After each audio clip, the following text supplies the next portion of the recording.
Ngayon pong araw ng SONA, nagtitipon sa labas ng Sandigan Bayan ang mga taga-suporta ni Pangulong Bongbong Marcos. May ulat on the spot si Oscar Oida. Oscar?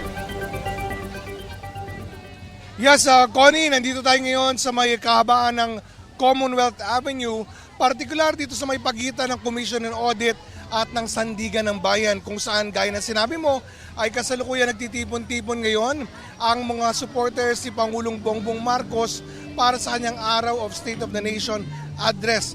Sa ngayon ay abala pa ang mga organizers sa pag-set up ng stage na gagamitin para sa kanilang idaraos sa programa at watch party ng SONA ng Pangulo.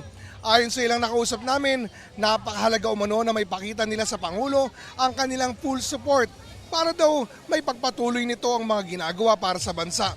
Ayon naman sa ilang mga pulis na nakausap namin na nakatalaga dito ay aabot na daw sa 2,000 katao ang kanilang crowd estimate. Inaasahan nilang madadagdagan pa ito lalo't mamaya pa magsisimula ang programa. Wala pa namang naitatalang anumang kaguluhan o emergency sa lugar. Pero nakaantabay naman, Connie, ang mga first aid booths sakaling mayroong mangailangan. Connie? Maraming salamat, Oscar Oida.